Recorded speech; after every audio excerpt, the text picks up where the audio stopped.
अस्सलाम वालेकुम शाराय दोस्तों से मैं हूं अब्दुल क़य्यूम सिद्दीकी और आप हैं AQS के साथ। आज एक मरतबा फिर दो मुकदमात की रूदात लेकर आपके सामने। पहला मुकदमा जो है वो तो आपको याद है सबको कि जस्टिस शौकत अज़ीज़ सिद्दीकी साबिक जज इस्लामाबाद हाई कोर्ट, उनको जो सुप्रीम जुडिशल काउंसिल ने रावलपिंडी में तकरीर करने पर बरतरफ किया था, उसके ख़िलाफ़ उनकी जो 184(3) के नीचे कॉन्स्टिट्यूशन पिटीशन है उसकी समाअत जारी है और उसकी समाअत आज भी हुई और बेंच था जस्टिस उमर अताब बंदयाल की सरबराही में 5 रुकनी लार्जर बेंच। जबकि दूसरा मुकदमा है वो सैग मुलाजमीन बरतरफ मुलाजमीन की बहाली के जो कानून था उसको कलअदम करार देकर 16,000 सरकारी मुलाजमीन जो बरतरफ हुए उसमें पेशरफ्त ये हुई है कि आज रज़ा रब्बानी साहब जो हैं उन्होंने अपने आर्गूमेंट्स दिए, उसके अलावा शाह खावर एडवोकेट ने अपने आर्गूमेंट दिए और सफदर पीरज़ादा एडवोकेट जो हैं उन्होंने अपने आर्गूमेंट्स दिए हैं। तो पहले बात जो है वो हम करेंगे कि जस्टिस शौकत अज़ीज़ सिद्दीकी की आइनी दरख्वास्त पर क्या पेशरफ्त हुई, क्योंकि गुज़िश्ता समाअत पर हामिद खान जो हैं उन्होंने कहा था कि माजी की जो सुप्रीम जुडिशल काउंसिल थी जिसकी सरबराही साकिब निसार कर रहे थे और उसमें जस्टिस आसिफ सईद खोसा सिंध हाई कोर्ट के चीफ जस्टिस और पेशावर हाई कोर्ट के चीफ जस्टिस उसमें शामिल थे, उस हवाले से उनका ये कहना था कि साबिक जो SJ थी सुप्रीम जुडिशल काउंसिल, वो ऐसा लगता था कि ISI के इन्फ्लुएंस के अंदर उन्होंने या उस पर ISI का बहुत ज़्यादा इन्फ्लुएंस था। इस पर जस्टिस उमर अताब बंदयाल जो हैं उन्होंने जस्टिस हामिद खान से फिर ये कहा था कि आप एक सीनियर वकील हैं और हम आपकी बहुत इज़्ज़त करते हैं, इस तरह से आपको इल्ज़ामात नहीं लगाने चाहिए और हम बड़े तहम्मुल से आपकी बात सुन रहे हैं। ताहम उन्होंने कहा कि उनको ऐसा नहीं करना चाहिए, जिस पर जस्टिस उमर अताब बंदयाल ने यह भी कहा था कि मैं भी सुप्रीम जुडिशल काउंसिल का मेंबर हूँ और हामिद खान ने कहा कि मैं पुरानी सुप्रीम जुडिशल काउंसिल की बात कर रहा हूँ। तो आज फिर जो है वो उनके दलाइल का सिलसिला जारी था। उन दलाइल में उन्होंने क्या कहा और जजेस की तरफ से क्यों ये कहा गया, किस जज ने ये कहा कि अगर आपने इसी तरह से करना है तो फिर हम उठ जाते हैं। वो कौन से जज साहबान हैं जो उठना चाहते हैं इस मुकदमे से और उसकी क्या वजह थी, वो हसनात मलिक साहब से पूछेंगे और मतीउल्लाह जान जो है इनसे हम पूछेंगे।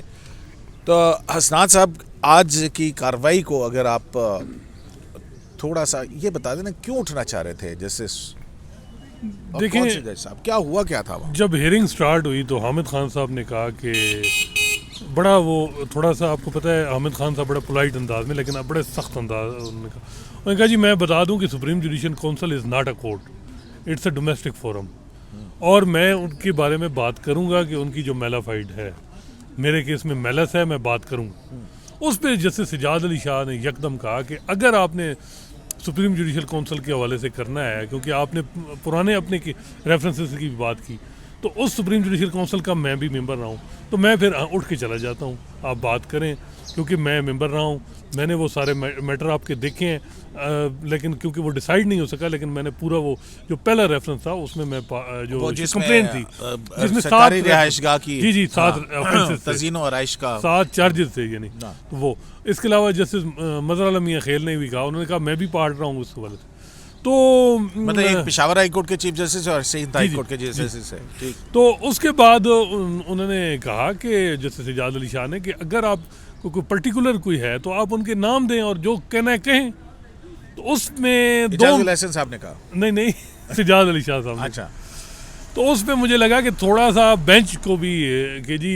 ये क्या कि उमर अताब बंदयाल साहब का क्या रिएक्शन लगा? बंदयाल साहब ज़ाहिर बात है वो तो नहीं चाहते ना कि किसी तरह भी कोई बदमनी या किसी भी कोई पुराना कुलीग, मेरा अगर आपके साथ पुराना तलक रहा हो तो थोड़ा एक लिहाज होता है, रिटायर जज का नहीं होता, लेकिन एक ही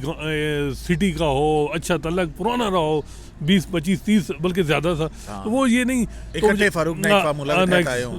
तो वो उन्होंने कहा कि बंदयाल साहब ने कहा, जब सिजाद अली शाह साहब ने उन्होंने कहा जी जो मर्ज़ी कहें,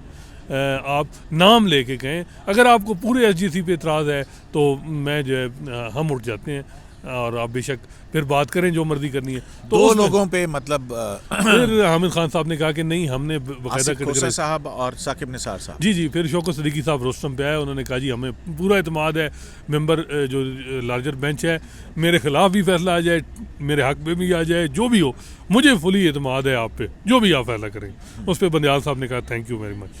और उसके बाद बंदयाल साहब ने कहा कि हम रिलेक्टेंट नहीं है, आपने जो बात करनी है करें। तो हामिद खान साहब ने जो है वो उसके बाद सुप्रीम जुडिशल काउंसिल की जो ओपिनियन थी, खोसा साहब ने जो लिखी, उसको पढ़ना शुरू किया। और हर जो एक पोर्शन के बाद वो यही कहते थे कि ये वो फैक्ट की बात वो कर रहे हैं, अगर इंक्वायरी का मौका मिलता मुझे तो मैं इंक्वायरी में ये चीज़ें सब्सटेंशिएट करता कि ये ऐसे बात नहीं है, इंक्वायरी में मैं एविडेंस लाता। बार बार उनका यही कहना था कि इंक्वायरी में नहीं की गई, ये जो बातें भी की गई इनमें इंक्वायरी नहीं की गई। फिर उन्होंने कहा जी जो कासी हैं इस्लामाबाद हाई कोर्ट के साबिक चीफ जस्टिस, उनको अवार्ड दिया गया, अनवर कासी साहब। अवार्डेड, यानी उनके खिलाफ जो कंप्लेन थी वो डिस्चार्ज की कर दी गया, उनके खिलाफ शोका नोटिस, सिर्फ इस वजह से कि वो मेरे खिलाफ जो है वो एक उन्होंने एविडेंस दिया, ये जो भी। इसके अलावा जो उनकी बात थी, शौकत सिद्दीकी साहब के खिलाफ वादा माफ गवाह बन गए। हाँ जी, he was awarded by SPC. तो वो बड़ा यानी सुप्रीम जुडिशल काउंसिल, और फिर उन्होंने बड़ा पर्टिकुलर ये यानी जो शौकत सिद्दीकी साहब का ये था कि जी दो ही, आसिफ सईद खोसा और साकिब निसार, हमारा तो मैलस उन पे है कि दो बंदे। फिर जो सजाद अली शाह साहब ने बात की, सबसे इंपॉर्टेंट बात, उन्होंने कहा जी 3 लोग तो होते हैं, वो तो उनको तो उस वक्त बता दिया जाता है कि आज हियरिंग है सुप्रीम जुडिशल, वो आ जाते हैं, बैठ जाते हैं, केस कब लगता है, कौन सी कंप्लेंट टेकअप होनी है, उनका कोई उसको पता नहीं होता। यानी उन्होंने बिल्कुल क्लियर अपने आप को थोड़ा सा डिस्टेंस किया और उससे जो साकिब निसार साहब करते रहे और खोसा साहब करते रहे। तो ये देखें कि क्या खोसा साहब डेवलपमेंट है। मतलब कि सिटिंग जज ऑफ द सुप्रीम कोर्ट वो ये कह रहे हैं कि बतौर मेंबर सुप्रीम जुडिशल काउंसिल जो सीनियर मेंबर्स हैं मतलब सुप्रीम कोर्ट के चीफ जस्टिस और सीनियर प्यूनर जज, वो ही दो जो है वो आपस में मामला कर लेते थे, बाकी जो 3 थे वो यही है, उनको पूछा ही नहीं जाता था। सजाद अली शाह साहब ने बिल्कुल ठीक कहा। देखें 5 कंप्लेनें दायर हुई साकिब निसार साहब के खिलाफ, हाँ। कोई टेकअप नहीं हुई, क्योंकि सुप्रीम जुडिशल काउंसिल के जो चेयरमैन थे वो साकिब निसार साहब खुद थे। सारा सेक्रेटेरिएट उनके पास था, जिसको अब यही तो बड़ा टूल है supreme judicial chief justice of Pakistan के पास कि कंप्लेन एक साबिक चीफ जस्टिस हैं, वो किसी को दबाना चाहते थे तो कहते थे कि तुम्हारी कंप्लेन है। एक इंडिपेंडेंस ऑफ जुडिशरी की भी तो बात है ना, नहीं, इंडिपेंडेंस ऑफ जुडिशरी को सिक्योर करती है इंडिपेंडेंस, और जो सेक्टर्स हैं उनसे तो होती है, और जो डिपार्टमेंट है, इंस्टीट्यूशन है, लेकिन जो जजेस देखें, अगर हाई कोर्ट का जज अगर क्रीज से बाहर खेले तो उसको जो पीयर्स हैं उनके जो सीनियर जजेस हैं वहाँ से फिर आ जाती हैं ना कि जी आप ऐसा ना करें, कोई कंप्लेन भी बता दी जाती है कि आपकी आ रही है, तो ये बड़ी एक प्रेशर तो रहता है। तो आज उन्होंने यही बात की कि सुप्रीम जुडिशल काउंसिल में जो असल रोल है वो चेयरमैन का है और सीनियर पुनी का है। अब ये बड़ा इससे पता चला कि भाई 3 जो मेम्बरान हैं उनसे सिर्फ साइन ही करवाया जाता है कि ये आर्डर हैं और आप साइन कर दें। मतिल्ला जान साहब, ये कितनी बड़ी रेवलेशन है जस्टिस सज्जाद अली शाह साहब की कि सुप्रीम जुडिशल काउंसिल के अंदर दारुल महाम तो सिर्फ 2 ही लोग थे। जी हाँ, मेरे ख्याल में तो ये बड़ी अहमियत की हामिल है। ये एक किस्म का कन्फेशन है जस्टिस सज्जाद अली शाह की तरफ से कि जो माजी में जो उस जुडिशल काउंसिल में फ़ैसले होते रहे हैं वो फ़ैसले जो हैं इंडिपेंडेंट एप्लीकेशन ऑफ माइंड के साथ नहीं किए गए, और ये बहुत बड़ा एक इंकशाफ है। एक सुप्रीम कोर्ट का जज ये बात मान रहा है कि जो जूनियर जजेस होते हैं 2 या 3 जो भी हैं, वो उन जजेस को एतमाद में लिया ही नहीं जाता, ख़ासकर अगर वो हाई कोर्ट के चीफ जस्टिस साहिबान हैं तो उनको तो बिल्कुल जो है वो एतमाद में रोल ही नहीं होता। और तो ये एक बहुत बड़ी एक तो क्या इसकी वजह क्या, मतलब बीइंग चीफ जस्टिस होते हैं तो क्या तब भी आपको ये खौफ होता है कि मैं शायद सुप्रीम कोर्ट ना जा सकूं, या कोई और कंसिडरेशंस भी होती हैं, या खामोश रहते हैं अच्छा ठीक है जी ये सुप्रीम कोर्ट का मामला है, इनका मामला है, he is the head of the, देखें भुगते हैं जो मर्जी करें। देखें ना, जो अब अनवर कासी जो chief justice Islamabad high court थे, उनके ऊपर जो जस्टिस सिद्दीकी ने ये इल्ज़ाम लगाया कि वो उनके ख़िलाफ़ गवाह बन गए थे, इसलिए गैर कानूनी भर्तियों वाले मामले में उनको छोड़ दिया गया था, उनका रेफरेंस ख़त्म कर दिया गया था। तो ये तो तस्दीक करता है शौकत अजीज़ सिद्दीकी साहब के इस इल्ज़ाम की कि जस्टिस अनवर कासी जो थे उनको छूट दी गई खसूसी तौर पे मावरा कानून और मावरा आइन ये जस्टिस सजाद अली शाह ने जो इंकशाफ किया है तो ये तो इस बात की तस्दीक करता है कि किस तरीके से जो हाई कोर्ट के चीफ जस्टिस साहिबान होते हैं वो रहम करम पे होते हैं जो सुप्रीम कोर्ट के चीफ जस्टिस ऑफ पाकिस्तान के।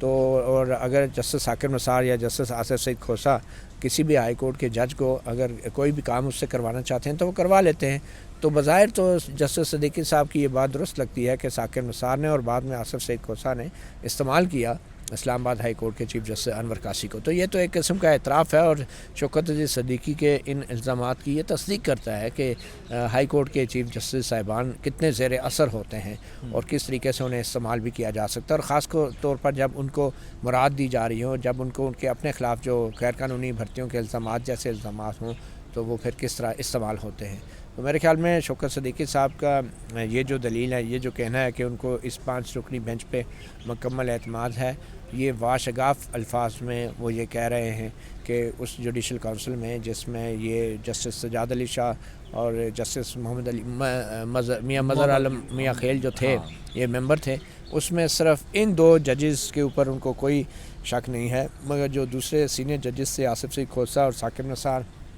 ये एक इंडाइटमेंट है, उनकी इंटेग्रिटी पे एक बहुत बड़ा सवाल है। और जब एक जुडिशल काउंसिल का सरबराह साकिब निसार की शक्ल में हो या आसिफ सईद खोसा की शक्ल में हो, जब उस पर एतराज़ उठ रहा है तो मेरे ख्याल में जूनियर जजेस की ये कहना कि हमें तो पूछा नहीं जाता ये मायने नहीं रखता। बुनियादी तौर पे पूरी जुडिशल काउंसिल ही फिर इसका मतलब है तासुब का शिकार थी, क्योंकि ख़ुद सजाद अली शाह फिर एक बार मान रहे हैं कि वो उसमें तो सिर्फ़ एक, अगर मैं ये कहूँ कि रबर स्टैम्प के तौर पर इस्तेमाल हुए तो ये गलत नहीं होगा, क्योंकि सजाद अली शाह खुद इस बात का एतराफ़ कर रहे हैं। तो इसी मामले से जुड़ा हुआ एक और मामला राना शमीम का जो एफिडेविट है यार, आप तो कुछ और हैं साहब वो ये कह रहे थे कि जो रेफरेंस जो कंप्लेन हम सुन रहे थे ना, जब डिसाइड होता तो हम अपनी ओपिनियन एक्सप्रेस करते कि क्या मिसकंडक्ट बनता है या नहीं। वो तो मामला भी पेंडिंग था और फिर वो एलिवेट भी हो गए सजाद अली शाह साहब। तो उनका ये कहना था कि 3 का रोल नहीं 2 का ज़्यादा है। लेकिन जो जस्टिस उमर अता बंदियाल साहब ने सब कुछ आखिरी जो सारा कुछ आर्गूमेंट हो चुके, तो उन्होंने, आपको पता है वो आखिरी 2 मिनट के ऑब्जर्वेशन देते हैं और वो पूरा वो कहते हैं जी ठीक है। लेकिन जो मैं अपने जो बात समझ रहा हूँ कि सुप्रीम जुडिशल काउंसिल एक्सपेक्ट कर रही थी कि आप मज़ीद एविडेंस देंगे। जो इल्ज़ामात आपने लगाया कि जुडिशल प्रोसीडिंग मैनिपुलेट होती हैं या जो भी एजेंसियों का रोल होता है, ये आपने 2 रिप्लाई जमा कराया सुप्रीम जुडिशल काउंसिल में, वहाँ भी कोई एविडेंस इस तरह के नहीं दिए जिस पे हम कह सकते हैं कि जी आपकी बात पे कोई वज़न है। तो यहाँ भी आप उन्होंने एक और बड़ी मज़े की बात उन्होंने कहा कि यहाँ जो सुप्रीम कोर्ट में भी मैटर चल रहा है, अभी जो पिटीशन थी, इसमें भी कोई एविडेंस नहीं है, कोई आर्गूमेंट नहीं है जिसकी बेस पे हम कहें कि आपके जो इल्ज़ामात हैं वो ठीक हैं। तो आपको ये चीज़ भी देखनी होगी। फिर ये है कि जो स्पीच का दायरा कार है, जो आपने बातें की, क्या वो मिसकंडक्ट में आती हैं या नहीं, ये भी सेटिस्फाई है। अभी जब पिछली समात के ऊपर जस्टिस शौकत सिद्दीकी से बात हो रही थी मतीउल्लाह और मैं, हमने उनसे पूछा था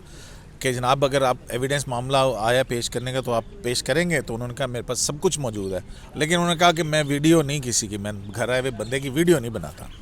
देखिए मेरा ख्याल है कि वो जो बंदियाल कर रहे हैं कि कल जो है वो कुछ अभी इस तरह की एविडेंस आएगी। नहीं, वो फिर यही कहा गया बेंच की तरफ से कि 2 हफ्ते की छुट्टियों पे जा रहे हैं। अच्छा, यानी विंटर वेकेशन, जो जिस तरह आपको पता है यहाँ समर वेकेशन विंटर वेकेशन जजेस की होती है, तो मतलब जिस तरह बच्चों की भी मेरा ख्याल है कोविड के बाद इस दफ़ा विंटर वेकेशन नहीं है लेकिन जजेस की हैं। अब बात ये आ रही है, फिर नाराज़ भी हो जाते हैं जो कुछ जज साहबान। मसला ये है कि जी 50,000 से केस ज़्यादा हैं। अब एक हफ्ता वैसे ये मैसेज क्या जाता है, फिर देखें ना लोग क्रिटिसाइज़ करते हैं। 1.5 साल से आप सुप्रीम फुल कोर्ट मीटिंग नहीं बुला रहे कि जी स्ट्रेटजी बनाएं कि कैसे इस बैकलॉग को क्लियर करना है। सुप्रीम क़य्यूम साहब, मुझे कोई 10 वकील मिले हैं, सब ने ये कंफर्म किया है कि हमारे साथ केस मैनेजमेंट आजकल इतनी चीज़ों के पुअर हो रही है कि केस पहले लिस्ट आती है कि आपका केस जो है 4थे बेंच में लगा है, 2 दिन पहले आता है कि नहीं 3रे में है, सुबह जब जाते हैं कि नहीं आपका 2रे में लगा है कि, और कई लोग हैं कि उनका डी लिस्ट हो जाए। अभी अली वजीर वाले केस के अंदर क्या हुआ, यही मैं कह रहा हूँ, डी लिस्ट। और इतनी मिसमैनेजमेंट हो रही है सुप्रीम कोर्ट की इस केस फिक्सेशन के हवाले से, इसमें कोई कहीं स्ट्रेटजी नहीं नजर आ रहा। आप दूसरी तरफ चले गए, ये केस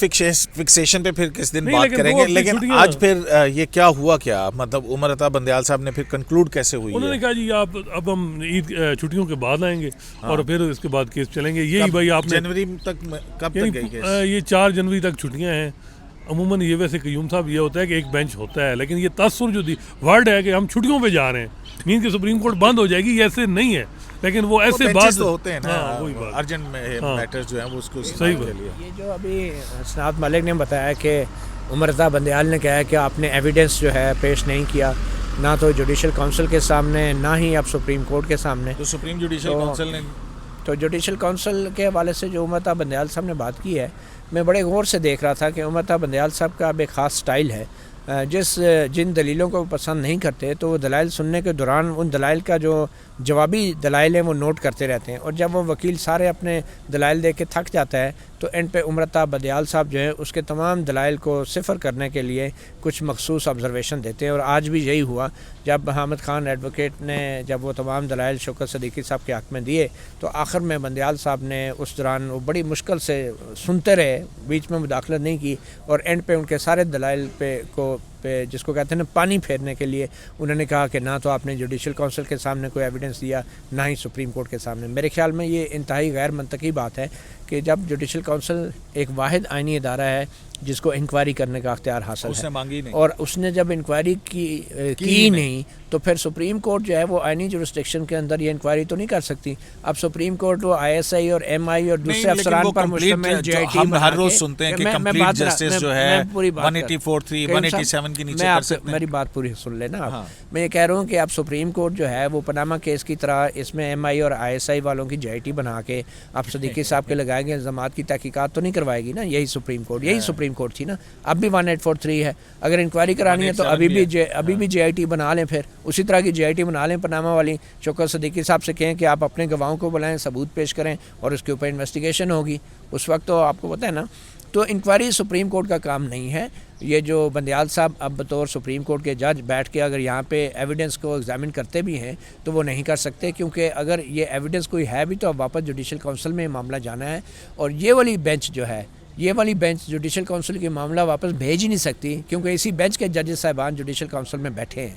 ठीक है। तो ये जुडिशल काउंसिल में बैठ के दोबारा इसको री एग्जामिन नहीं कर सकते, तो ये ऑप्शन तो क्लोज़ है। और मेरे ख्याल में हमारे एक और जजेस के अंदर रुझान पाया जा रहा है कि अपने जजेस के ख़िलाफ़ जो है वो कोई बात नहीं करते, ख़ास तौर पे जब 22 की एलिगेशन लग जाती है जजेस पे, तो ये तमाम जजेस जो हैं वो इकट्ठे हो जाते हैं। और उमरता बंदयाल ने, चाहे वो बरतरफ मुलाजमीन का केस है, अपने पुराने साथी जजों के जो फ़ैसला दिया गया है उनकी जो कोताही है, जो गफलत है, उसके ऊपर दलाइल सुनने के लिए वो ज़हनी तौर पर तैयार नहीं है। इसी तरह जुडिशल काउंसिल के अंदर भी जो इल्ज़ामात साकिब निसार और साबिक चीफ जस्टिस आसिफ सईद खोसा पे लग रहे हैं, मुझे नहीं लगता कि इस बेंच के ऊपर बैठे मुअज़्ज़ज़ जज बशमूल जस्टिस उमरता बंदयाल ज़हनी तौर पर तैयार हैं कि इस इन तासुब के इल्ज़ामात को तस्लीम किया जाए और जस्टिस सदीकी को बतौर जज बहाल किया जाए। मुझे नहीं लगता ये ऐसा मुमकिन है, हालांकि ये बहुत ठोस वजह है कि इंक्वायरी नहीं हुई। अगर इंक्वायरी होती कयूम साहब तो एक बहुत बड़ी बात हो सकती थी, वो ये हो सकती थी कि शौकत अजीज़ सदीकी को, लेकिन पिछली जो समातें पहले हुई थी, तो जस्टिस शौकत अजीज़ सदीकी को झूठा साबित किया जा सकता था।